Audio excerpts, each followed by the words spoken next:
শ্ৰীমদ ভাগৱত গীতাত শ্ৰীকৃষ্ণই কৈছে ময়ে সৰ্বসৰ্বা, শিৱ গীতাত শিৱই কৈছে ময়ে সৰ্বে সৰ্বা, অষ্টাৱক গীতাত কৈছে আত্মাই সৰ্বে সৰ্বা, ইফালে মাণ্ডুক্য উপনিষদে কৈছে অয়ম আত্মা ব্ৰহ্ম। এতিয়া কথাটো হ'ল সত্য কোন? কৃষ্ণৰ চৰণত শৰণ লোৱাৰ পিছত আকৌ যুদ্ধ কৰিবলগীয়া কিয়? ভগৱানক বিচাৰক, ভগৱানৰ পৰা নিবিচাৰিব। আমি প্ৰায়বিলাকে ভগৱানৰ পৰা বিচাৰোঁ।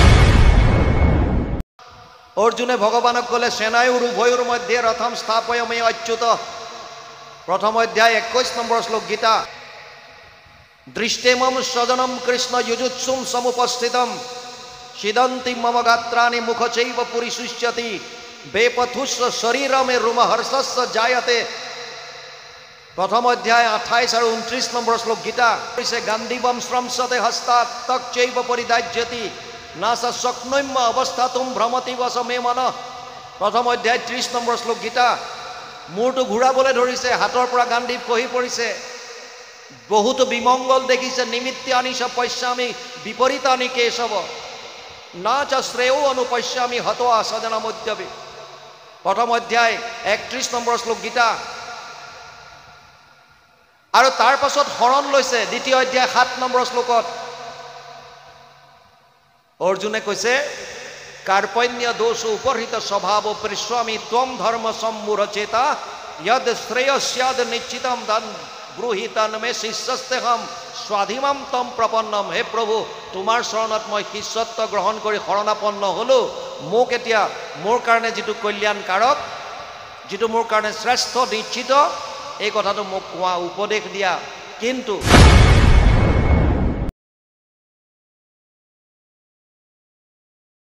কৌশিক মুনিৰ য'ত অস্থি পৰি আছিল, ওপৰে চিত্ৰৰথৰ ৰথ চলি যোৱাৰ কাৰণে ৰথখন তললৈ পৰি গ'ল। বালিখিল্য ঋষিসকলে আহি তেওঁলোকক উপাই দিলে, এই অস্থিখিনি লৈ সৰস্বতী নদীত দিয়া গৈ পেলাই তাৰ পাছত তোমালোকে পুনৰ যাব পাৰিবা, আৰু সেইটোকে কৰিলে।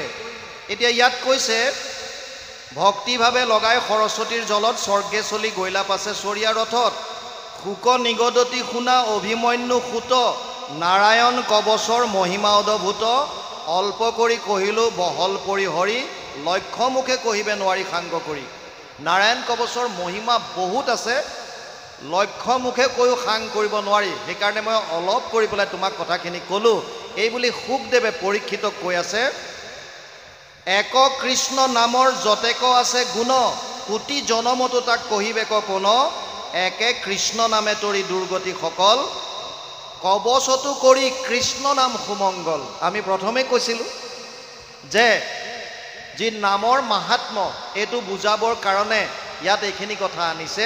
আৰু শেষত শুকদেৱে পৰীক্ষিতক ক'লে, হে পৰীক্ষিত, নাৰায়ণৰ কবচৰ নামেই ইমান, নাৰায়ণ কবচৰ মহিমাই ইমান বেছি, ইয়াতকৈও আৰু বেছি হৈছে তেওঁৰ নাম।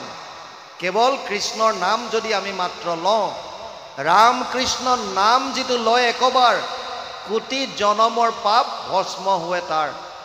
বাল্মীকি দূৰ ঘোৰ আছিল এক চোৰ ৰাম বুলি ভৈলা ঋষি পাপী অজামিল বৈকুণ্ঠে চলিল নাৰায়ণ নাম ঘুকি। দাসীৰ কুমাৰ আমাৰ যিজন নাৰদ আছিল, সেইজনক কেৱল নাৰায়ণৰ নাম লৈয়ে দাসীৰ কুমাৰ গৈ শেষত নাৰদ হিচাপে অৱতাৰ পালে। দাসীৰ কুমাৰ ভৈলা অৱতাৰ নাৰায়ণ নাম ঘুকি বুলি আছে শাস্ত্ৰত। আল্টিমেটলি নাৰদৰ দৰে দাসীৰ পুত্ৰ হৈও প্ৰভু ভগৱন্তৰ নাম লৈ পেলাই নাৰদৰ অৱতাৰ পাইছে। বাল্মীকি যিজন ৰত্নাকৰ দস্যু আছিল, নাৰদৰ উপদেশত ৰাম নাম লৈয়ে তেওঁ গৈ পুনৰ বাল্মীকিৰ দৰে ঋষি হ'ল। অজামিলে মৃত্যুৰ প্ৰাক মুহূৰ্তত নাৰায়ণ নাম লৈয়ে পুনৰ জীৱন পালে, আৰু শেষত প্ৰভু ভগৱন্তৰ নাম বহুদিন আকৌ লৈ পেলাই তেওঁ গতি লাভ কৰিলে। গতিকে ইয়াত কৈছে একে কৃষ্ণ নামে তৰি দুৰ্গতি সকল কবচতো কৰি কৃষ্ণ নাম সুমংগল। এই কথা যিটো জনে শুনে প্ৰেমভাৱে কৃষ্ণত ভকতি কৰি যিটো জনে গাৱে সমস্তে জগতে তাক কৰে সৎকাৰ অপ্ৰয়াসে তৰে সিটো দুৰ্ঘোৰ সংসাৰ। এতিয়া কৃষ্ণৰ নাম যিজনে শ্ৰৱণ কৰে বা যিজনে কীৰ্তন কৰে, এই দুইজনে পৰম গতি লাভ কৰে বুলি ইয়াত কৈছে।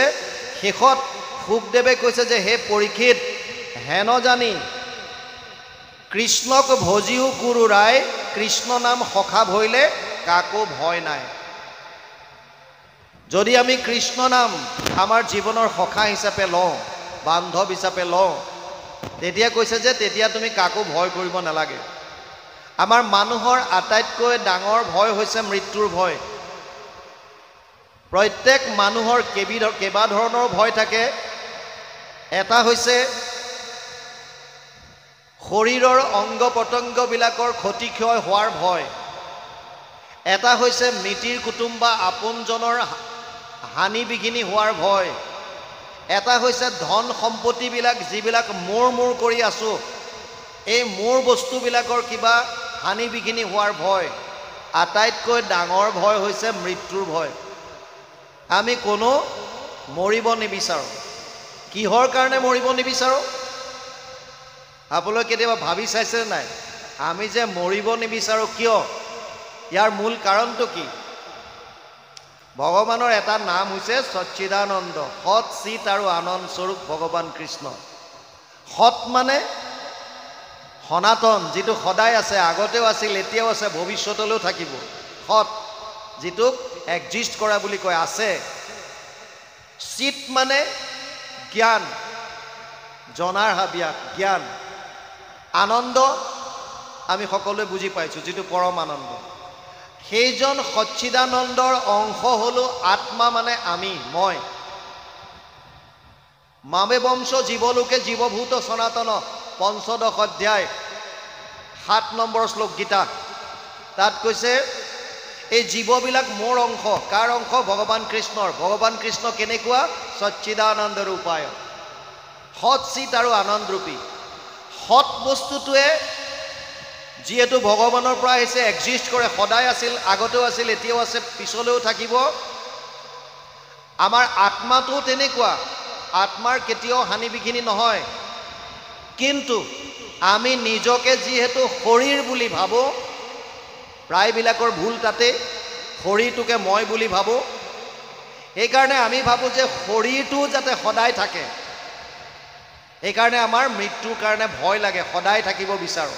যদি আপুনি এবাৰ বুজি পায় যে মই শৰীৰ নহয়, আত্মা, তেতিয়াহ'লে গমেই পাব যে আত্মাৰ মৃত্যুৱে নাই। তালৈকে আহি আছোঁ, ভয়টো কেনেকৈ গুচিব। আমাৰ মূল কথাটো হৈছে সেইটো যে যেতিয়ালৈকে আমি এই তত্ত্বটো বুজি নাপাম, সৎ চিত আৰু আনন্দৰ যিটো ডিফাৰেঞ্চটো, সৎ এক্সিষ্ট কৰে, আত্মা বুলি ভাবিলে আপোনাৰ ভয় নাইকিয়া হ'ব। আমি শৰীৰটোক মই বুলি ভাবোঁ আৰু জানো যে শৰীৰটো বিনাশী। সত্যটোও জানো যে শৰীৰটো বেছিদিন নাথাকে। আমাৰ চকুৰ আগতে মোৰ দেউতা, মোৰ ককা, মোৰ খুৰা, মোৰ পেহা, মোৰ গাঁৱৰ মানুহ কিমান আহিছে গৈছে, কোনো জীয়াই থাকিব নোৱাৰে। এই সত্যটো জনাৰ পাছতো আমি চিৰদিন জীয়াই থাকিব বিচাৰোঁ। দ্বিতীয়টো হৈছে চিত। চিত মানে চেতনা, মানে আনন্দ, মানে জ্ঞান। জ্ঞান বুজাইছে, জনাৰ ইচ্ছা। সেইকাৰণে আমাৰ বহুত বস্তু জানিবৰ মন যায়। আৰু তৃতীয়টো হৈছে আনন্দ, আমাক সকলোকে আনন্দ লাগে। কিন্তু যিহেতু আমি শৰীৰটোক মই বুলি ভাবিলোঁ, সেইকাৰণে আমাৰ শৰীৰটো নাশ হৈ যায় বুলি আমাৰ ভয় লাগি থাকে আৰু ইয়াৰ পৰা পৰিত্ৰাণ আমি বিচাৰোঁ। বাপজনে কৈছে এই ভয়ৰ পৰা আমি কেনেকৈ পৰিত্ৰাণ পাম? বৰ সুন্দৰ প্ৰশ্ন। বাপ, আপুনি শৰণ ক'ত লৈছে? অভয় চৰণত শৰণ লৈছেনে নাই? অভয় চৰণে শৰণ লৈলোঁ। আমি গাই থাকোঁ, যদি অভয় চৰণতে শৰণ ল'লোৱে, তেতিয়াহ'লে আচলতে ভয় থাকিব। আমাৰ যিটো ভয়, চাওক, এই ভয়ৰ পৰা পৰিত্ৰাণ পাবৰ কাৰণে আমি বিভিন্নজনৰ কাষ চাপোঁ।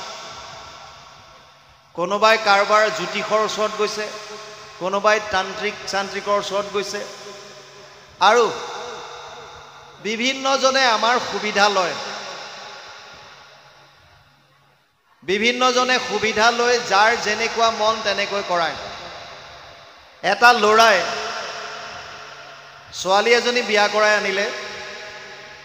আৰু ছোৱালীজনীক সদায় ভয় খুৱায় গিৰিয়েকে বিভিন্ন কাম কৰিবলৈ কয় যা এই কাপোৰ ধো নহ'লে পানী গৰম কৰ নহ'লে যা ভাত বনা নহ'লে বুলি কয় কিন্তু পিছৰখিনি নকয় আৰু ঘৈণীয়েকে সুধিবলৈও ভয় কৰে নহ'লে কি কিজনী ডিভোৰ্চ দিম বুলি কয় কিজনী মাৰপিট কৰে কিজনী ঘৰৰ পৰা খেদাই দিয়ে সেইকাৰণে যি কৰিবলৈ কয় তাকে কৰে এবছৰ এনেকৈ ভয়ে ভয়ে পাৰ কৰালে এবছৰৰ পাছত যেতিয়া মাকৰ ঘৰলৈ গ'ল মাকে জীয়েকক সুধিলে আইজনীও তোক বিয়া দিওঁতে বৰ ধুনীয়া এজনী আছিলি আৰু এতিয়া একেবাৰে শুকাই খিনাই আহিছ কাৰণটো কি তোক শহুৰ শাহুৱে কষ্ট দিয়ে নেকি প্ৰথম টাৰ্গেট চিধা শহুৰ শাহুৰ ওপৰত ছোৱালীজনীয়ে ক'লে যে নহয় মা মোৰ শহুৰ শাহু আটাইতকৈ ভাল তহঁতৰ নিচিনা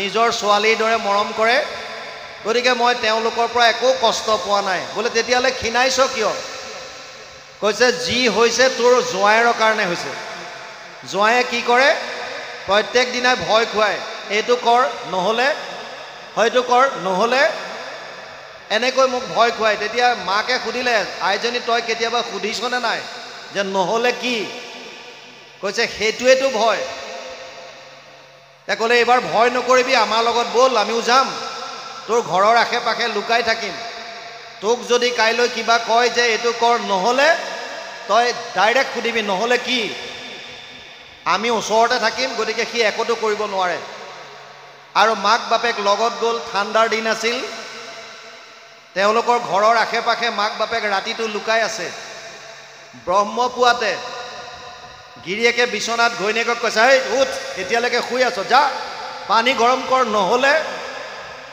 নহ'লে বুলি কোৱাৰ লগে লগে এইবাৰতো ছোৱালীজনীক শিকাই পঠিয়াইছে মাক বাপেকে এইকাৰণে ঘৈণীয়েকে মুখ পাতি ধৰিলে আৰু ক'লে নহ'লে কি এতিয়া গিৰিয়েকে কৈছে নহ'লে মই নিজে গৰম কৰি ল'ম এবছৰ ধৰি ভয় খাই থাকিল কিয় কাৰণ তত্ত্বটো নাজানে আমাৰো গতি একেই আপুনি কিহৰ কাৰণে ভয় কৰিছে যদি শৰীৰটোৰ মৃত্যুৰ কাৰণে ভয় কৰিছে তেতিয়াহ'লে ভয় কৰি লাভ নাই কাৰণ শৰীৰটো আপুনি যিমান ভয় কৰিলেও ইয়াক বচাই ৰাখিব নোৱাৰে জাতস্য হি ধ্ৰুৱ মৃত্যু ধ্ৰুৱ জন্ম মৃতস্য চ তস্মাদ পৰিহাৰ্যৰ্থে নাত্বম সূচিতুমৰ্হসি দ্বিতীয় অধ্যায় 27 নম্বৰ শ্লোক গীতাত কৈছে অৰ্জুনক হে অৰ্জুন মানুহৰ জন্ম হোৱাৰ লগে লগে মৃত্যু অপৰিহাৰ্য জাতস্য হি ধ্ৰুৱ মৃত্যু ধ্ৰুৱ জন্ম মৃতস্য চ আৰু যাৰ মৃত্যু হয় ই পুনৰ জন্ম ল'ব লাগিব যদি সি মুক্তি নাপায় গতিকে জন্ম মৃত্যুটো এটা মাত্ৰ চক্ৰ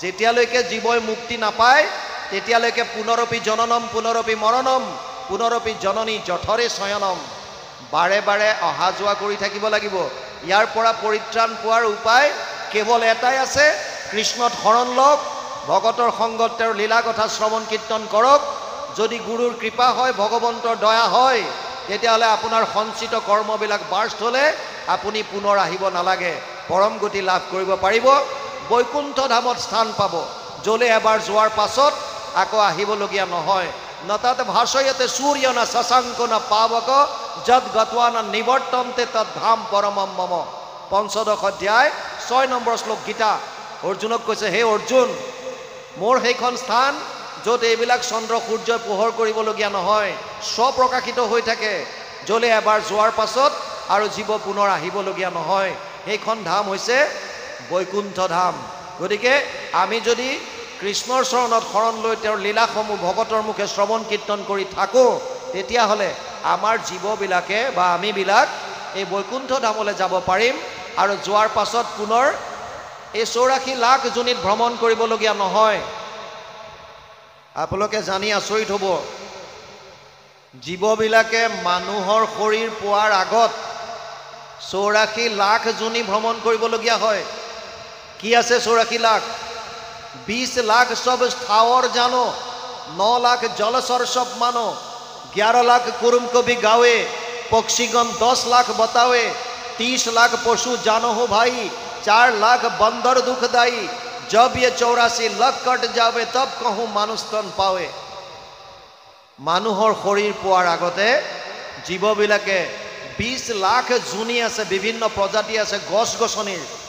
আমিবিলাক গছ গছনি হৈ আছিলোঁ। ৰ'দ বৰষুণ কেনেকৈ এজোপা গছ থিয় হৈ থাকিব লাগে, ৰ'দৰ কথা নাই, বৰষুণৰ কথা নাই, যত যি আহিছে সব নিজৰ গাতে পাৰ কৰিছে, তথাপিও তাত এটা জীৱ আছে সেইমতে। তেনেকৈ আমিও আছিলোঁ। 9 লাখ জলচৰ প্ৰাণী পানীতে থাকিব লাগে। 11 লাখ কাছৰ দৰে বগাই যাব পৰা সৰীসৃপ জাতীয় প্ৰাণী, চৰাই চিৰিকটিৰ প্ৰজাতি আছে 10 লাখ, বিভিন্ন হিংস্ৰ জন্তুৰ প্ৰজাতি আছে 30 লাখ, 4 লাখ প্ৰজাতি বান্দৰৰ। আমিবিলাক বান্দৰ হৈ আছিলোঁ।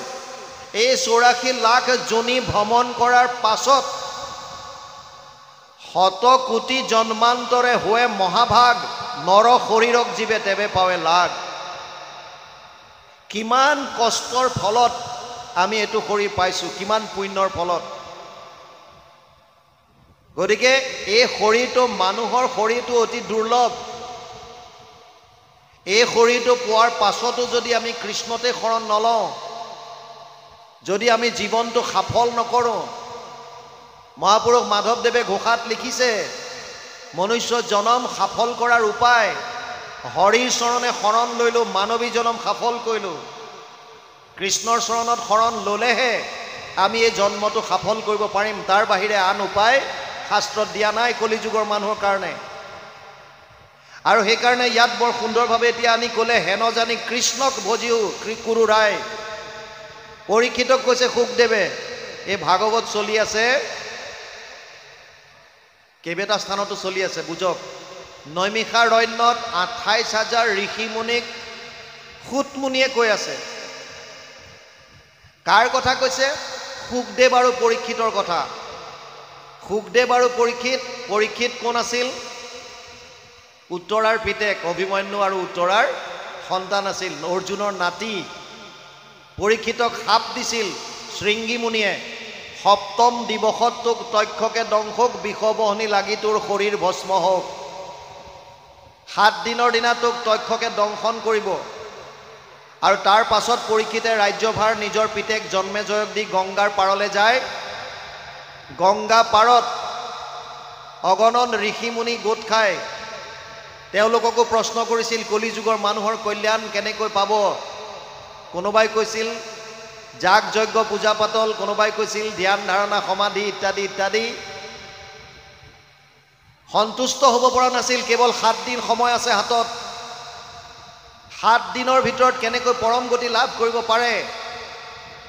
আৰু তেতিয়া তেওঁলোকৰ সভালৈ আহিছিল সুখদেৱ, ব্যাসৰ নন্দন। পৰীক্ষিতে প্ৰশ্ন কৰিছিল, অথ পৃশ্ৰামি সংসিদ্ধিমি যোগিনাম পৰমম গুৰু পুৰুষস্য যৎ কাৰ্যম ম্ৰিয়মানস্য সৰ্বদা যদ শ্ৰোতব্যম যৎ জপ্যম যৎ কীৰ্তিব্যম নৃভি প্ৰভু স্মৰ্তব্যম ভজনীয়ম वा ব্ৰূহি যদ वा বিপৰ্যয়ম। 1:19-37 প্ৰথম স্কন্ধ 49 অধ্যায় 37 আৰু 38 নম্বৰ শ্লোক।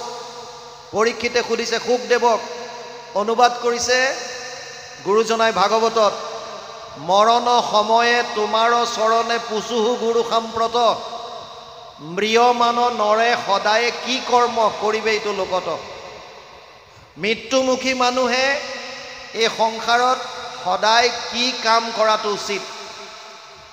মানে আমিবিলাক সকলো মৃত্যুমুখী। জাতস্যহি ধ্ৰুৱ মৃত্যু ধ্ৰুৱ জন্ম মৃতস্য চ। জন্ম হোৱাৰ লগে লগে মৃত্যুটো নিশ্চিত আমাৰ।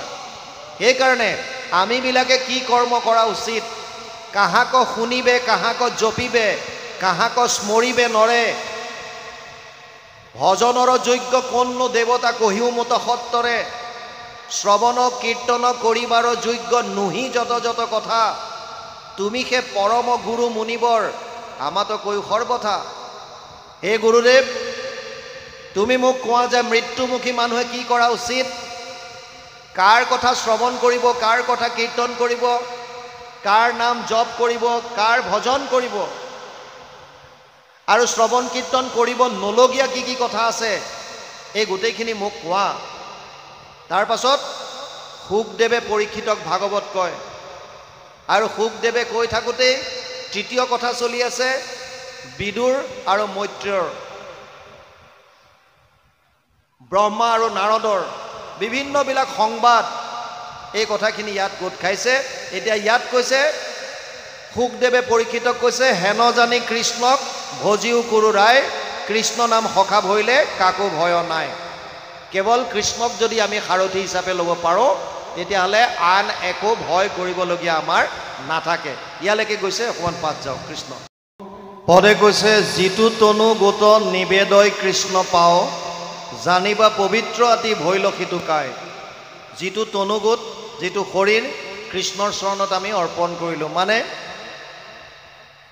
প্ৰভু ভগৱন্তৰ চৰণত নিজকে সমৰ্পণ কৰি দিয়া, আশ্ৰয় লোৱা, শৰণাগতি হোৱা, কায়ো মনোবাক্যে বুলি আমি যিটো কওঁ, সম্পূৰ্ণৰূপে নিজক ভগৱানৰ চৰণত অৰ্পণ কৰি যদি দিব পাৰিছে তেতিয়াহ'লে ইয়াত কৈছে আপোনাৰ তনুগোটো তেতিয়া পবিত্ৰ হ'ব। আমি শৰণ লওঁ যদিও নিজৰ মতে কামবিলাক কৰি থাকোঁ। অৰ্জুনৰো একেই গতি হৈছিল। অৰ্জুনে প্ৰথম অৱস্থাত যুদ্ধৰ প্ৰাক মুহূৰ্তত ভগৱান কৃষ্ণৰ ওচৰত আশ্ৰয় বিচাৰি গৈছে আৰু ভগৱান কৃষ্ণৰ ওচৰলৈ তেতিয়া দুৰ্যোধনো গৈছে। যেতিয়া গম পালে যে কৌৰৱ পাণ্ডৱৰ যুদ্ধ হোৱাটো খাটাং ফাইনেল, তেতিয়া পাণ্ডৱৰ পক্ষৰ ফালৰ পৰা অৰ্জুন গৈছে আৰু কৌৰৱৰ পক্ষৰ পৰা দুৰ্যোধন গৈছে যদুকুলৰ সহায় বিচাৰি, ভগৱান কৃষ্ণৰ সহায় বিচাৰি। ভগৱান কৃষ্ণই দুৰ্যোধন যাওঁতে শুই থকাৰ অভিনয় কৰিছে আৰু দুৰ্যোধনে নিজকে যদিও যুৱৰাজ, তেওঁ ৰজা বুলিয়ে ভাবে, তেওঁ যেনেধৰণে কয় ধৃতৰাষ্ট্ৰই সেইমতে কৰিবলৈ বাধ্য। এইকাৰণে তেওঁৰ মনত এটা অহংকাৰ ভাৱ আছে, মই য'তে ত'তে বহিব নোৱাৰোঁ কাৰণ মই ৰজা। আৰু এই কথাটো জানিয়েই ভগৱান কৃষ্ণই মূৰৰ শিতানত এখন সিংহাসন লগাই থৈছে।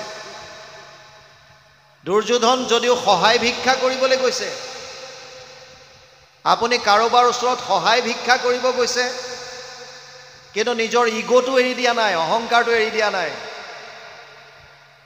যিটো বস্তু আপোনাৰ নাই আপুনি বেলেগৰ ওচৰত বিচাৰি গৈছে, তেতিয়া আপোনাৰ অৱস্থা কেনেকুৱা হ'ব লাগে। কিন্তু দুৰ্যোধনে নিজস্বটো ত্যাগ কৰা নাই, ইগো আছে, অহংকাৰ আছে। সেইকাৰণে মূৰৰ শিতানত দি থোৱা সিংহাসনখনত বিৰাজমান হৈ আছে। অলপ পাছত অৰ্জুন গ'ল আৰু অৰ্জুন গৈ ভগৱান কৃষ্ণৰ ভৰিৰ ফালে বহিল আৰু চৰণ স্পৰ্শ কৰিলে। ভগৱান কৃষ্ণই সাৰ পোৱাৰ নিচিনা কৰি দেখি অৰ্জুনক দেখা পাই সুধিলে, সখা কিয় আহিলা কোৱা? আৰু তেতিয়া ক'লে যে হে সখা, তুমি সকলো জানাই আমাৰ মাজত যুদ্ধ হোৱাটো ইতিমধ্যে সিদ্ধান্ত হৈছে, ফাইনেল হৈছে, গতিকে তুমি মোক সহায় কৰিব লাগে। দুৰ্যোধনে মাত দিছে যে হে কেশৱ, ময়ো আহিছোঁ সহায় ভিক্ষা খুজিব। দুৰ্যোধনে ক'লে মই মানুহ এজন, গতিকে দুইফালেতো থাকিব নোৱাৰোঁ, সেইকাৰণে এফালে মোৰ এক অক্ষহীনী সেনা থাকিব অস্ত্ৰ শস্ত্ৰৰে সুসজ্জিত আৰু এফালে মই অকলে থাকিম, যুদ্ধত মই অস্ত্ৰ নুঠাওঁ। অৰ্জুনক ক'লে তুমি মোক, মই তোমাক প্ৰথম দেখিছোঁ, গতিকে তুমি কোৱা তোমাক কি লাগে।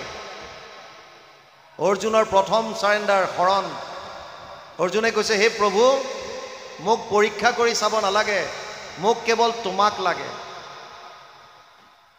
ভগৱানক বিচাৰক, ভগৱানৰ পৰা নিবিচাৰিব। আমি প্ৰায়বিলাকে ভগৱানৰ পৰা বিচাৰোঁ, মোক অমুক লাগে, বচুক লাগে, কিবা লাগে, টকা পইচা, ঘৰ দুৱাৰ, সম্পত্তি, এইবিলাক বিচাৰিছে আমাৰ জীৱন গৈছে। ভগৱানক আমি কেতিয়াও বিচৰা নাই। অৰ্জুনে প্ৰথম বিচাৰিছিল ভগৱানকে, কিন্তু কায়িকভাৱেহে শৰণ আছিল। ইয়াৰ পাছত যেতিয়া যুদ্ধ আৰম্ভ হ'ল তাৰ প্ৰাক মুহূৰ্তত অৰ্জুনে ভগৱানক ক'লে সেনায়ুৰ উভয়ুৰ মধ্যে ৰথম স্থাপয়মে অচ্যুত। প্ৰথম অধ্যায় 21 নম্বৰ শ্লোক গীতা। দুই পক্ষ সেনাৰ মাজত মোৰ ৰথখন তুমি ৰাখা। আৰু যেতিয়া দুই পক্ষৰ মাজত গৈ ৰথখন ৰাখিলে, দৃষ্টেমম স্বজনম কৃষ্ণ যুজুৎসুম সমুপস্থিতম সিদন্তি মম গাত্ৰাণি মুখ চৈব পৰিশুষ্যতি বেপথুস্ব শৰীৰমে ৰুমহৰ্ষস্য জায়তে। প্ৰথম অধ্যায় 28 আৰু 29 নম্বৰ শ্লোক গীতা। যেতিয়া নিজৰ মানুহবিলাক দেখা পালে তেওঁ তেতিয়া শৰীৰ কঁপিবলৈ আৰম্ভ কৰিছে, মুখ শুকাই গৈছে, কি কৰিম কি নকৰিম হৈছে। আৰু অৰ্জুনৰ হাতৰ পৰা গাণ্ডীৱ খহি পৰিছে। গাণ্ডীৱম শ্ৰমসতে হস্তাৎ তক চৈব পৰিদাজ্যতি নাচ শক্নম্য অৱস্থাতুম ভ্ৰমতি বচ মে মন। প্ৰথম অধ্যায় 30 নম্বৰ শ্লোক গীতা। মূৰটো ঘূৰাবলৈ ধৰিছে, হাতৰ পৰা গাণ্ডীৱ খহি পৰিছে, বহুতো বিমংগল দেখিছে। নিমিত্তানি চ পশ্যামি বিপৰীতানি কেশৱ না চ শ্ৰেয় অনুপশ্যামি হত সজনমুদ্যবি। প্ৰথম অধ্যায় 31 নম্বৰ শ্লোক গীতা। আৰু তাৰ পাছত শৰণ লৈছে দ্বিতীয় অধ্যায় 7 নম্বৰ শ্লোকত। অৰ্জুনে কৈছে কাৰ্পণ্য দোষ উপহৃত স্বভাৱ পৃষ্ৱামি ত্বম ধৰ্ম সম্মূঢ় চেতা যদ শ্ৰেয়স্যাদ নিশ্চিতম ধন ব্ৰূহিতান মে শিষ্যস্তেহম স্বাধীনম তম প্ৰপন্নম। হে প্ৰভু, তোমাৰ চৰণত মই শিষ্যত্ব গ্ৰহণ কৰি শৰণাপন্ন হ'লোঁ। মোক এতিয়া মোৰ কাৰণে যিটো কল্যাণকাৰক, যিটো মোৰ কাৰণে শ্ৰেষ্ঠ নিশ্চিত, এই কথাটো মোক কোৱা, উপদেশ দিয়া। কিন্তু যদিও শৰণ ল'লে, লোৱাৰ পাছতো অৰ্জুনে কৈছে যে মই যুদ্ধ নকৰোঁ, মই যুদ্ধ নকৰোঁ। তেতিয়াও সম্পূৰ্ণ চাৰেণ্ডাৰ হোৱা নাই। গতিকে এইটো কেৱল বাণীৰ দ্বাৰা লৈছে, কথাৰে কৈছে মই তোমাৰ ওচৰত শৰণাগতি হ'লোঁ, শৰণ লৈছোঁ। যদি আপুনি নিজক সমৰ্পণ কৰে, তাৰ পাছত আপোনাৰ একো তাত বুদ্ধি লগাবলগীয়া নাই। আপুনি যিজনৰ ওচৰত নিজক চাৰেণ্ডাৰ কৰিছে তেওঁৰ মতে কাম কৰক। আমি যেতিয়া কৃষ্ণৰ চৰণত শৰণ ল'লোঁ, কৃষ্ণই যেনেকৈ ভাল পায়, তেওঁ যেনেকৈ আমাক কৰিবলৈ কয়, আমি সেইমতে কৰিব লাগে। কৃষ্ণই কি ভাল পায়, কেনেকৈ আমাক কৰিবলৈ দিছে?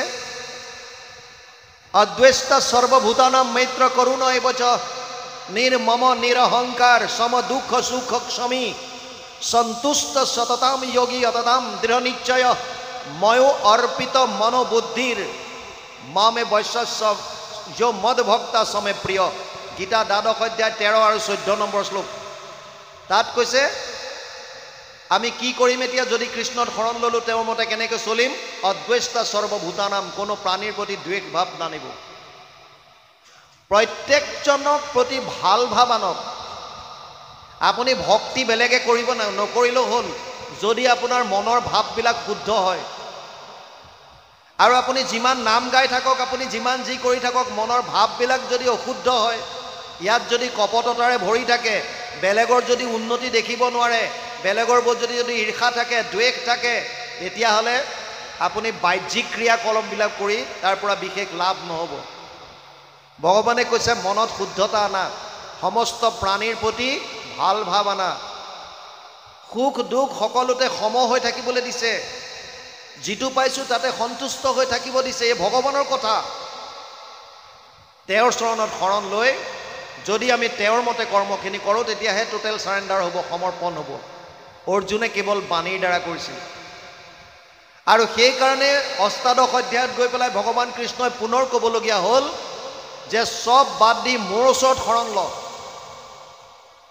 কাৰণ আগত যি দুবাৰ তেওঁ শৰণ ল'লে, এবাৰ কায়িকভাৱে, এবাৰ বাণীৰ দ্বাৰা, আচল টোটেল চাৰেণ্ডাৰটো হোৱা নাই, সম্পূৰ্ণ সমৰ্পণটো হোৱা নাই। সেইকাৰণে শেষত গৈ পেলাই ভগৱান কৃষ্ণই যেতিয়া ক'লে চব বাদ দি মোৰ ওচৰত কেৱল শৰণ ল, আৰু তাৰ পাছত যেতিয়া অৰ্জুনক সুধিছিল যে তোৰ মনত এতিয়াও কিবা সংশয় আছে নেকি, তেতিয়া অৰ্জুনে কৈছে নষ্ট মোহা স্মৃতিৰ লব্ধা তদ প্ৰসাদত ময়াচ্যুত গতোস্মি স্থিত সন্দেহ কৰিষ্যে বচনম তব। স্থিতোস্মি গত সন্দেহ, মই এতিয়া মোৰ পুনৰ যিটো স্মৃতি শক্তি সেইটো ঘূৰাই পালোঁ।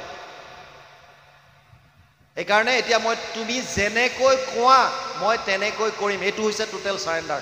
এই সমৰ্পণটো কৰাৰ কথা কৈছে। এইটোহে আচল সমৰ্পণ, সম্পূৰ্ণৰূপে কৃষ্ণৰ চৰণত শৰণ। আৰু অৰ্জুনে সম্পূৰ্ণৰূপে ক'লে। এতিয়া ইয়াত কৈছে যিটো তনুগোট নিবেদয় কৃষ্ণ পাওঁ জানিবা পবিত্ৰ আতি ভৈল সিটো কায়। যদি আমি কৃষ্ণৰ চৰণত নিজকে সম্পূৰ্ণৰূপে সমৰ্পণ কৰি দিব পাৰোঁ তেতিয়াহ'লে আমাৰ এই শৰীৰটো তেতিয়াহে পবিত্ৰ হ'ব। আবেকহ শুনা পৰীক্ষিত কৃষ্ণমতী যেনমতে ব্ৰহ্মবোধি ভৈলা সুৰপতি কপতত বিশ্বৰূপে হৰুৱাইলা প্ৰাণ কৃষ্ণত কপতে নাহি কহিটো কল্যাণ। সুখদেৱে কৈছে হে পৰীক্ষিত মই এতিয়া তোমাক ক'ম কেনেকৈ ইন্দ্ৰ ব্ৰহ্মবোধি হ'বলগীয়া হ'ল। অৰ্থাৎ তস্তামুনিৰ পিতেক বিশ্বৰূপ যাক গুৰু হিচাপে বৰণ কৰিছিল এই গুৰুকে ইন্দ্ৰই বধ কৰিবলগীয়া হয় আৰু তাৰ কাৰণে ব্ৰহ্মবধ পাপ লাগে।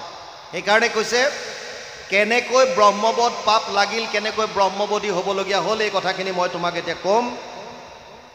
ইয়াত কৈছে কপতত বিশ্বৰূপে হৰুৱাইলা প্ৰাণ কৃষ্ণত কপতে নাহি কহিটো কল্যাণ। নাৰায়ণ কবচক পায়া পুৰন্দৰে লীলায়ে দৈত্যক হবে জিনিলা সমৰে। বিশ্বৰূপৰ পৰা নাৰায়ণ কবচ পোৱাৰ পাছত দেৱতাসকলে দৈত্যসকলৰ ওপৰত জয়লাভ কৰিলে।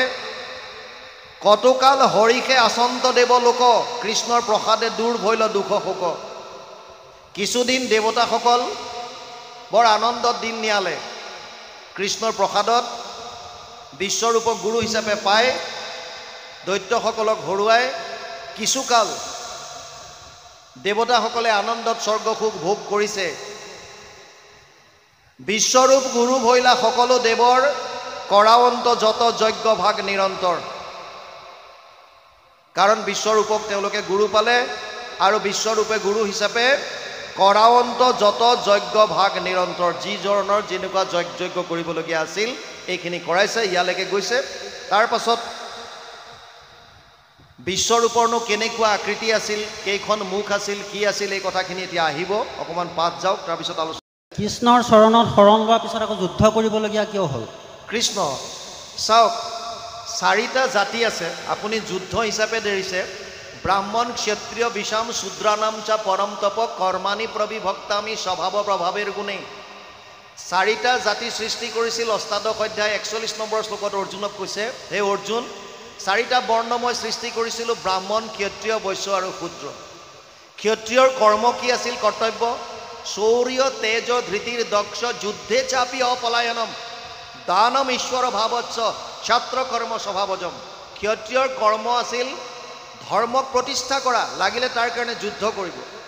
আপোনাক মোক যুদ্ধ কৰিবলৈ কোৱা নাই, সেইখন যুদ্ধ আছিল ধৰ্ম অধৰ্মৰ যুদ্ধ। ভগৱানৰ অৱতাৰ কিয় হৈছিল? ধৰ্ম প্ৰতিষ্ঠা কৰিবৰ কাৰণে। পৰিত্ৰাণায় সাধুনাম বিনাশায় চ দুষ্কৃতাম ধৰ্ম সংস্থাপনাৰ্থায় সম্ভৱামি যুগে যুগে। চতুৰ্থ অধ্যায় 8 নম্বৰ শ্লোক গীতা। তিনিটা মুখ্য কাৰণত ভগৱান কৃষ্ণ অৱতাৰ হয়। পৰিত্ৰাণায় সাধুনাম সাধুসকলক পৰিত্ৰাণ কৰিবৰ কাৰণে, বিনাশায় চ দুষ্কৃতাম দুষ্কৃতিকাৰীক নাশ কৰিবৰ কাৰণে। এতিয়া অধৰ্ম কৌৰৱৰ পক্ষত যিমান আছিল এই ধৰ্মত যুদ্ধ যিখন হৈছে চব অধৰ্ম আছিলে। গতিকে অধৰ্মৰ বিপক্ষত আহি পেলাই অৰ্জুনে অস্ত্ৰ শস্ত্ৰ পেলাই দিয়া মানে, উদাহৰণটো বুজক। আপোনাৰ গাঁৱৰ মাজেদি ৰাস্তা এটা গৈছে, আপোনালোকৰ গাঁৱৰ কেইজনমান যুৱকে ৰাস্তাটো কণ্ট্ৰেক্ট ল'লে। 12 ফুট বহল বনাবলগীয়া আছিল, 8 ফুট কৰি বনাই থ'লে আৰু যি ধৰণে বনাব লাগিছিল তেনেকৈ নবনালে। আপোনালোক কেইজনমান লগ হৈ পেলাই বিৰাট প্ৰতিবাদ কৰিছে, ধৰিব লাগে, আমি অমুকত যাম তমুকত যাম, ডিচিক ইনফৰ্ম কৰিম, কোনে কৰিছে কামটো, হেন তেন কৰি আপুনি গৈছে ওলাই। নামঘৰৰ ওচৰত আটাইকেইজন লগ হৈ পেলাই গম পালে যে যিখন কমিটি বনাই দিছিল, যোনে কণ্ট্ৰেক্ট লৈছে, তাত আপোনাৰ নিজৰ খুৰাৰ পিতেক আছে, মামাৰ পিতেক আছে, পেহাৰ ল'ৰা আছে, আপোনাৰ ভাই আছে, আপোনাৰ ককাই আছে। এতিয়া আপুনি কৈছে যে বাদ দে, মই নাযাওঁ আৰু। কিয়? আগতে আপুনি যিটো প্ৰতিবাদ কৰিবৰ কাৰণে আহিছিল, সত্য শুদ্ধটো প্ৰতিষ্ঠা কৰিবৰ কাৰণে, যেতিয়া আপুনি গম পালে যে সেই পক্ষত আপোনাৰ নিজৰ মানুহ আছে, এতিয়া আপুনি মূৰ পোলকা দিব। অৰ্জুনৰ ক্ষেত্ৰত সেইটো হৈছিল। অৰ্জুন যেতিয়া আহিছিল তেতিয়া কৈ আহিছে যে মই যুদ্ধ কৰিমেই, কাৰণ ধৰ্ম প্ৰতিষ্ঠা কৰিব লাগে, অন্যায়ৰ বিপৰীতে যুঁজিবলৈ আহিছে। কিন্তু আহি যেতিয়া গম পালে বিপক্ষত ভীষ্ম আছে, দ্ৰোণ আছে, তেতিয়া তেওঁ কৈছে যে কথম ভীষ্ম মহম সংখ্যে দ্ৰোণচ মধুসূদন ইছুভি প্ৰতি উৎসামী পূজাৰ খবৰ ইছুদন 2য় অধ্যায় 4 নম্বৰ শ্লোক গীতা মই কেনেকৈ এতিয়া ভীষ্ম পিতামহৰ লগত যুদ্ধ কৰিম দ্ৰোণাচাৰ্য মোৰ গুৰু তেওঁৰ লগত মই কেনেকৈ যুদ্ধ কৰিম যদিও তেওঁলোক বিপক্ষত আছে অধৰ্মত আছে ক্ষত্ৰিয়ৰ মূল কৰ্তব্য যুদ্ধ কিন্তু আপোনাক মোক যুদ্ধ কৰিবলৈ কোৱা নাই অৰ্জুনক কৈছে তস্মাৎ সৰ্বেষু কালেষু মাম অনুস্মৰ যুদ্ধচ প্ৰতিটো মুহূৰ্তত মোক স্মৰণ কৰ আৰু তই যুদ্ধ কৰ যুদ্ধ মানে তোৰ কৰ্তব্য কৰ্ম কৰ আপোনাৰ মোৰ এতিয়া যিটো কৰ্তব্য আমি সেই কৰ্মটো কৰিব লাগে অৰ্জুনক কোৱাৰ চলেৰে আমাক কথাখিনি এইটো কৈছে যে তোমাৰ মোৰ যিটো কৰ্তব্য এই কৰ্তব্যটো আমি কৰিব লাগে কেনেকৈ কৰিম তস্মাৎ সৰ্বেষু কালেষু মাম অনুস্মৰ 8ম অধ্যায় 7 নম্বৰ শ্লোকত কৈছে প্ৰতিটো মুহূৰ্তত মোৰ কথা স্মৰণ কৰি তই তোৰ কৰ্তব্য কৰ্ম কৰ অৰ্জুন যিহেতুকে ক্ষত্ৰিয় অৰ্জুনৰ কৰ্ম আছিল তেতিয়া যুদ্ধ সেই অৰ্থতে ইয়াত কথাটো কৈছে কৃষ্ণ শ্ৰীমদ ভাগৱত গীতাত শ্ৰীকৃষ্ণই কৈছে ময়ে সৰ্বসৰ্বা শিৱ গীতাত শিৱই কৈছে ময়ে সৰ্বেসৰ্বা অষ্টাৱক গীতাত কৈছে আত্মাই সৰ্বেসৰ্বা ইফালে মাণ্ডুক্য উপনিষদে কৈছে অয়ম আত্মা ব্ৰহ্ম এতিয়া কথাটো হ'ল সত্য কোনটো আপুনি যদি ভালকৈ মন দি শুনিছিল মই অকণ আগত কৈছিলোঁ যে কোনে কি কৈছে চব বাদ দি পেলাই যি 3টা প্ৰস্থানৰ কথা কৈছিলোঁ শ্ৰুতি প্ৰস্থান স্মৃতি প্ৰস্থান আৰু ন্যায় প্ৰস্থান এই 3টা প্ৰস্থানৰ পৰা 2খন গ্ৰন্থ মূলতঃ আহিল শাস্ত্ৰৰ উত্তম গীতা আৰু ভাগৱত গীতা ভাগৱতে কি কৈছে আপুনি সেইটো মানক এতিয়া গীতা আৰু ভাগৱতে কি ক'লে গীতাত ক'লে যে মত্তপৰতৰম নান্যত কিঞ্চিত অস্তি ধনঞ্জয় মই সৰ্বমিদম প্ৰোতম সূত্ৰে মণিগণায়ব 7ম অধ্যায় 7 নম্বৰ শ্লোক গীতা হে অৰ্জুন ময়ে শ্ৰেষ্ঠ মোতকৈ শ্ৰেষ্ঠ কোনো নাই যেনেকৈ এধাৰী মালাত মণিবিলাক গুঠি থোৱা থাকে সূতাডালত তেনেকৈ সমস্ত জীৱ মোৰ লগত গুঠি থোৱা আছে আৰু ভাগৱতে কি ক'লে ভগৱান কৃষ্ণকে শ্ৰেষ্ঠত্ব দিলে আপুনি যদি ভাগৱত ভালকৈ অধ্যয়ন কৰিছে তেতিয়া পাব যে ভৃগু আদি ঋষিমুনিসকলৰ মাজতো এইটো প্ৰশ্ন উদয় হৈছিল শিৱ শ্ৰেষ্ঠ নে ব্ৰহ্মা শ্ৰেষ্ঠ নে ভগৱান শ্ৰেষ্ঠ আৰু তেওঁলোকে প্ৰমাণ কৰি শেষত সিদ্ধান্ত দিলে যে কৃষ্ণই শ্ৰেষ্ঠ গতিকে আমাক প্ৰামাণিক গ্ৰন্থ হিচাপে যিহেতুকে গীতা ভাগৱতে কৃষ্ণকেই শ্ৰেষ্ঠ বুলি দিছে আৰু কৃষ্ণ মানে কোন আপুনি মই যিটো বস্তু বিচাৰি আছোঁ সেইটোৱেইটো কৃষ্ণ উপনিষদলৈ যদি যায় আপুনি তৈত্তৰীয় উপনিষদত কৈছে ৰসুবেই সহ সেইজনেই আনন্দ আপোনাক কি লাগে কিহৰ কাৰণে এইবিলাক কৰিছে আপোনাক লাগে আনন্দ আৰু যিটো আনন্দ আপোনাক লাগে আনন্দটো য'ত আছে আপুনি তাত বিচাৰিব লাগিব আপুনি যেতিয়া কীৰ্তনত যেতিয়া চাব যেতিয়া মোহিনী ৰূপ ধাৰণ কৰিছিল ভগৱান কৃষ্ণই পিছত শিৱই যেতিয়া সেই মোহিনী ৰূপ দৰ্শন কৰিব বিচাৰে তাৰপাছত কিটো গতি হ'ল আৰু তাৰপাছত শিৱই স্তুতি কেনেকৈ কৰিছে কীৰ্তন কেতিয়াবা চালে আপুনি তাতে পাব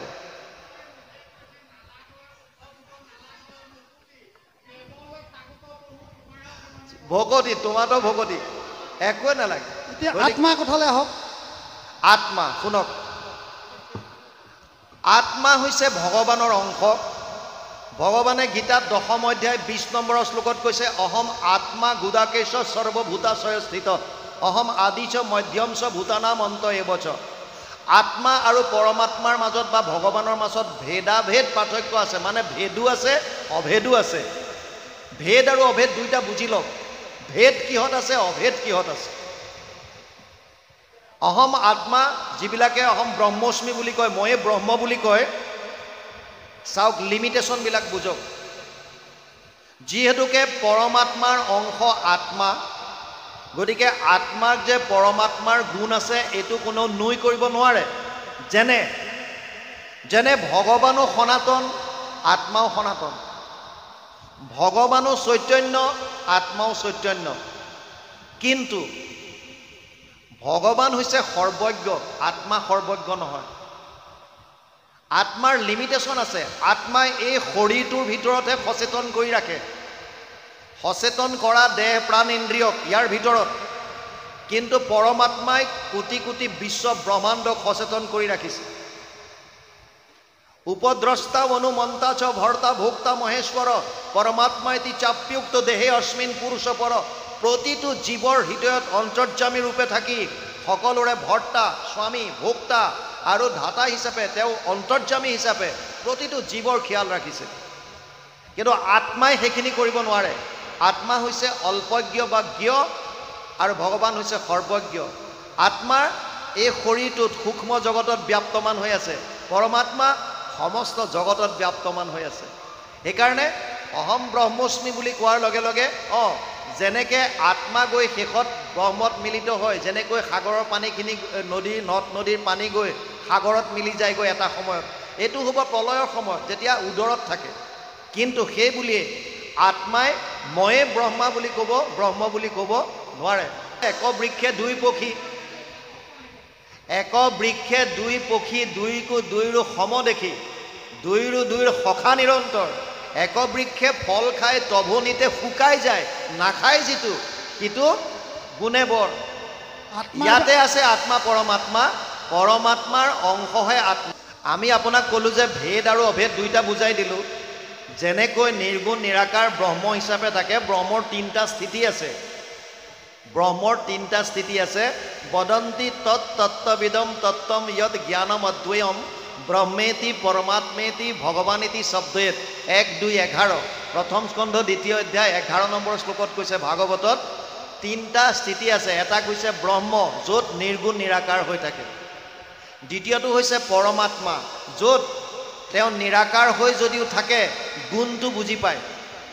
আৰু তৃতীয়টো হৈছে সগুণ সাকাৰ ৰূপ। যেতিয়া আমি নিৰ্গুণ নিৰাকাৰকো ধৰিব নোৱাৰিলোঁ, পৰমাত্মাকো চিনিব নোৱাৰিলোঁ, তেতিয়া প্ৰভু ভগৱন্তই নিজে সগুণ সাকাৰ ৰূপ ধাৰণ কৰি পেলাই বিভিন্ন লীলা কৰিবলৈ আহে ভকতৰ মাজলৈ, যাতে মোৰ কথাখিনি মানুহে গম পায় আৰু মোৰ লীলাসমূহ শ্ৰৱণ কীৰ্তন কৰিয়েই পৰম গতি লাভ কৰিব পাৰে। সেইকাৰণে অৰ্জুনক কৈছিল জন্ম কৰ্ম চমে দিব্যম এৱম য ব্যক্তি তত্ত্বতঃ ত্যক্ত দেহা পুনৰ্জন্ম নেতি মামেতি পাণ্ডৱ। 4ৰ্থ অধ্যায় 9 নম্বৰ শ্লোক গীতা। মোৰ জন্ম কৰ্মবিলাক চব দিব্য। যিসকলে শৰীৰ ত্যাগ কৰাৰ প্ৰাক মুহূৰ্তত এই জন্ম কৰ্মবিলাক শ্ৰৱণ কীৰ্তন কৰিলে তেওঁলোকে মোক পাব, ইয়াত সংশয় নাই। সেইকাৰণে আত্মা পৰমাত্মা দুটা বস্তু, দুইটা দুইৰে সখা বুলি কৈছে। আমাৰ উপনিষদতো আছে, ভাগৱততো আছে। এক বৃক্ষে দুই পক্ষী বুলি কৈছে। এজোপা গছতে এই শৰীৰটোতে দুইজন থাকে। অৰ্থাৎ বৃহৎ আকাৰত ব্ৰহ্ম আৰু আপুনি এনেকৈ লওক, মাইকটো ওচৰত লওক। বৃহৎ আকাৰত ব্ৰহ্ম আৰু জীৱত যিবিলাক আছে সেইটো স্থূল হিচাপত আছে। ক্ষুদ্ৰ আকাৰত ধৰক জীৱ অসংখ্য আছে। যেনেকৈ জুইৰ পৰা স্ফুলিংগ ওলায়, আপুনি বুজি পালে নাই? যেতিয়া একুৰা জুইত আপুনি লৰাই দিলে তাৰ পৰা স্ফুলিংগবিলাক ওলায় নে নাই? জুই একুৰা, ইয়াৰ পৰা স্ফুলিংগবিলাক অগণন ওলাইছে। ঠিক তেনেকৈ জীৱও বিভিন্ন আছে, কিন্তু ব্ৰহ্ম বা পৰমাত্মা এজনেই। প্ৰতিটো ঘটত যেনেকৈ বায়ু সোমাই আছে, ঠিক তেনেকৈ পৰমাত্মা সকলোতে বিৰাজমান হৈ আছে। বুজি পালে? ঘটটো ভাঙি দিয়াৰ লগে লগে পৰমাত্মা আৰু কোনো পাৰ্থক্য নাথাকে। পাৰ্থক্য নাই, চবতে আছে, তেওঁ একেই আছে। যেনেকৈ আপুনি সোণৰ দ্বাৰা খাৰু বনালে, কুণ্ডল বনালে, নেকলেছ বনালে, কিবা বনালে, কিবা বনালে, বিভিন্ন বনালে, কিন্তু ভাঙি যেতিয়া আকৌ দিলে চব সোণে হৈ থাকিল। ঠিক তেনেকুৱা বস্তু পৰমাত্মা সদায় সকলোতে বিৰাজমান হৈ আছে। ইভেন ইয়ালৈকো কৈছে সমস্ত ভূতত ব্যাপী আছো মই হৰি, সবাকো মানিবা তুমি বিষ্ণু বুদ্ধি কৰি। ইয়ালৈকো কৈছে যত দেখা যত শুনা ভূত ভৱিষ্যত স্থাৱৰ জংগম এইটো সমস্তে জগত, কৃষ্ণ ব্যতিৰেকে একো বস্তু নাহি জানা, সমস্ত জগত কৃষ্ণ হেন মনে মানা। সমস্ত জগত কৃষ্ণময় হৈ আছে। সেইকাৰণে আপোনাৰ সংশয়টো দূৰ নহয়। জ্ঞান মাৰ্গৰ যিখিনি আছে, যিখিনিয়ে জ্ঞান মাৰ্গক প্ৰাধান্যতা দিয়ে, তেওঁলোকে নিজকে অহম ব্ৰহ্মস্মি বুলি ক'ব বিচাৰে। কিন্তু আমি যিহেতুকে ভক্তি মাৰ্গত আছোঁ, আমাৰ ভক্তি মাৰ্গত সগুণ সাকাৰ ভগৱান কৃষ্ণকে আমি ইষ্ট আৰাধ্য হিচাপে লৈছোঁ। কাৰণ নিৰ্গুণ নিৰাকাৰ ব্ৰহ্মক উপাসনা কৰাটো আমাৰ কাৰণে সহজ সাধ্য নহয়। আপুনি এতিয়া ঘৰলৈ গ'লে একেবাৰে সহজ কথা এটা বুজি লওক। আপুনি ঘৰলৈ যাওঁতে ধৰক আপোনাৰ ঘৰত কোনোবা এজনে আহি ক'লে যে দাদা খুৰা ভাইটি যিয়ে হওক, আপোনাক কোনোবা এজনে বিচাৰি আহিছিল। আপুনি প্ৰথম সুধিব যে কোন? নামটো কি? যদি কয় যে মই নামটো নাজানো, ক'ৰ পৰা আহিছিল, বোলে মই সুধিবলৈ নহ'ল, দেখিবলৈ কেনেকুৱা, বোলে মই নাজানিলোঁ, মই ভিতৰত আছিলোঁ, আপোনাৰ কথা সুধিলে মই নাই বুলি কওঁতে ওলাই গুচি গ'ল, কি কৰে একো গমেই নাপালোঁ। আপুনি এতিয়া কেনেকৈ অনুমান কৰিব? যিজনৰ আপুনি গুণৰ বিষয়ে নাজানে, আকাৰৰ বিষয়ে নাজানে, স্থিতিৰ বিষয়ে নাজানে, সেইজনক এতিয়া আপুনি কেনেকৈ অনুমান কৰিব কোন আছিল? নিৰ্গুণ নিৰাকাৰ ব্ৰহ্ম আমাৰ কাৰণে তেনেকুৱা। সেইকাৰণে ভগৱান কৃষ্ণই অৰ্জুনক কৈছিল, ক্লেশো অধিকতৰস্তেষাম অব্যক্ত অশক্ত চেতাসা অব্যক্ত হি গতিৰ দুখম দেহবদ্ভিৰ অভাপ্যতে। হে অৰ্জুন, ১২ অধ্যায় ৫ নম্বৰ শ্লোক গীতা। নিৰ্গুণ নিৰাকাৰ ব্ৰহ্মক উপাসনা কৰাটো আপাৰ কাৰণে সহজ সাধ্য নহয়। সেইকাৰণেই উদ্ধৱক কৈছিল যে জ্ঞান কৰ্ম ভকতি কহিলো কৰি ভেদ, ভকতি পৰম পন্থ দিলো পৰিচ্ছেদ। আকৌ কৈছে জ্ঞানতো কৰ্মটো কৰি ভকতিহে মহাশ্ৰেষ্ঠ, ভকতি মধ্যটো শ্ৰেষ্ঠ দুই বুলি ক'লে গ'ল। শ্ৰৱণ কীৰ্তন ইটো আকৌ ধৰিলে যিটো বিধিৰ কিংকৰ সিটো নয়।